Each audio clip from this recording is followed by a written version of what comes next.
'Di ba? Ngayon paano natin hindi masasabi na yung sa Iglesia ni Cristo hindi nila pinagplanuhan. Tingnan niyo nga po, eto makagutesa din po si brother, si Brother Edwin Zabala. Ang sabi niya, nakakabahala na kung sino pa yung tumitestigo para matunton ang mastermind ng korupsyon, sila pa ang iniimbestigahan, sila pa ang nais kasuhan. Si Gutesa yung tinutukoy niyan Boss, unok nung tinupo naman, kayo lang yata ang naniniwala kay Gutesa. Di ba? Boss, ibig sabihin, hindi mo nahalata, hindi mo napansin, hindi mo nakita. Yung mga isinalaysay, hindi mo narinig. Yung mga isinasalaysay at sinasabi ni Gutesa, hindi mo nalaman o hindi mo nabasa yung mga body language ni Gutesa, Brad. Di ba? Para paniwalaan nyo yan.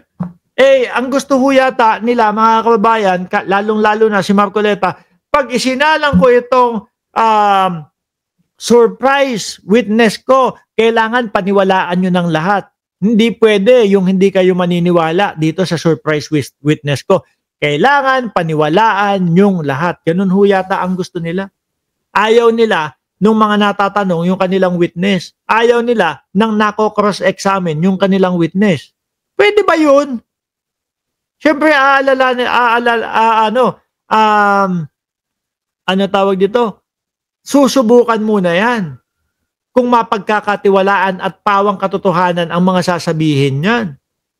Doon pa nga lang Sa binagbilang sila ng ilang bilyon, naniwala na kayo doon?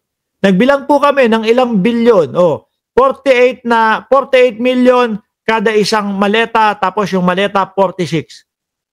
Kailan mo pa matatapos yun?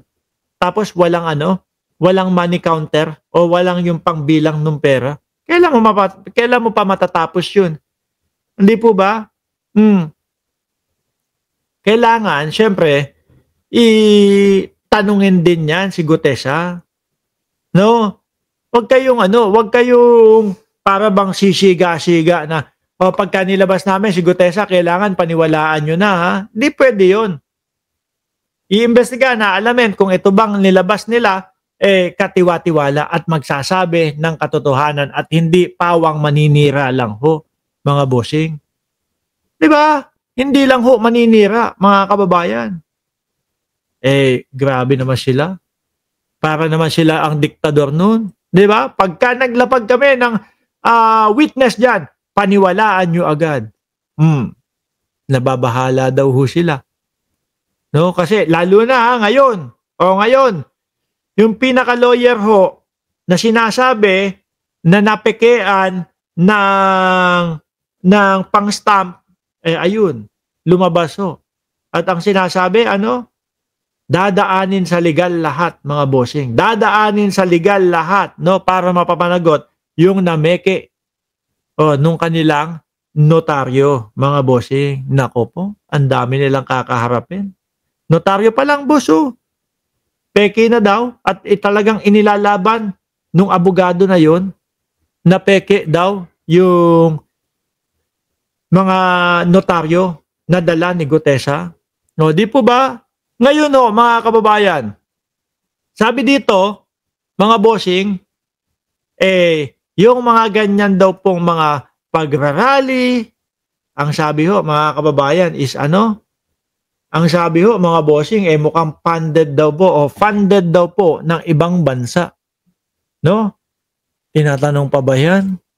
Bukayong-bukayo, alam na po yung mga galawan nila.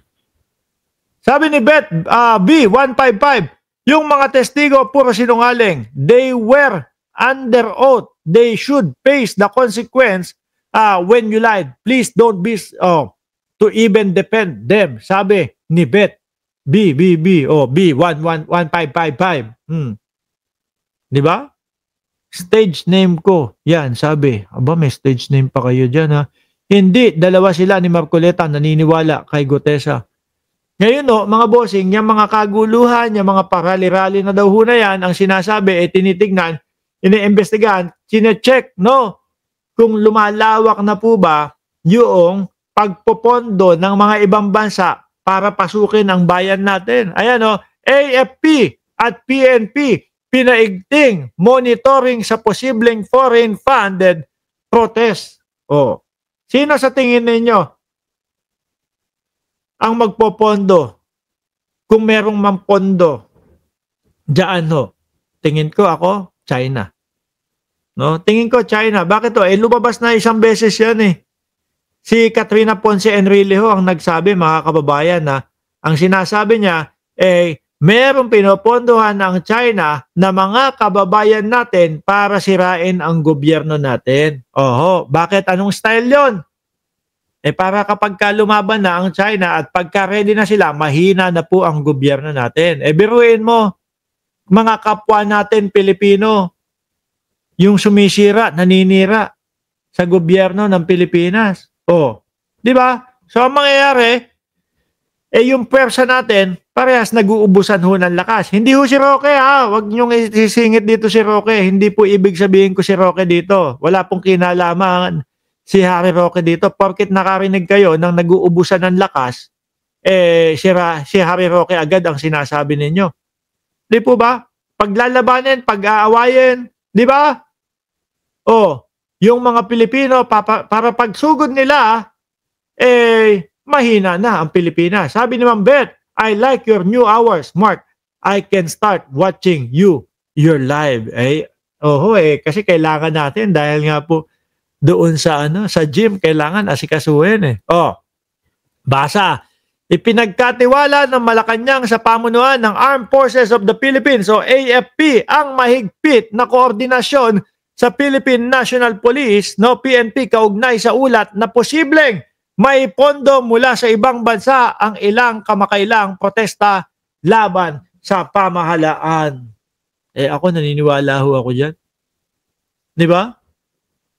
Mismong sila na, gagawin, pondohan natin yung mga yan, May mga utu-utong mga Pilipino, may mga mukhang perang mga Pilipino. Pondohan natin sila at hayaan mong sila ang gumulo sa kanilang sariling bansa. Uy, may resibo dyan, di ba? May pinakita dyan, di ba? May mga vlogger na naimbitahan o pinapunta doon sa China. Kung matandaan nyo ho, mga bossing. Di ba? May picture pa yun, di ba? Ipinakita yung mga vlogger ho, mga kababayan, na nandoon sa China. Aray ko, bes. Grabe kayo, bes. Ipagkakanulo ninyo ang ating bansa, bes. Sabi, ayon kay Presidential Communication Office Undersecretary at Palace Press Officer Claire Castro, kung mapatunayan na may foreign funding ang mga rally, itinuturing itong pagtataksil sa bayan. Totoo naman ho. Binigyan diin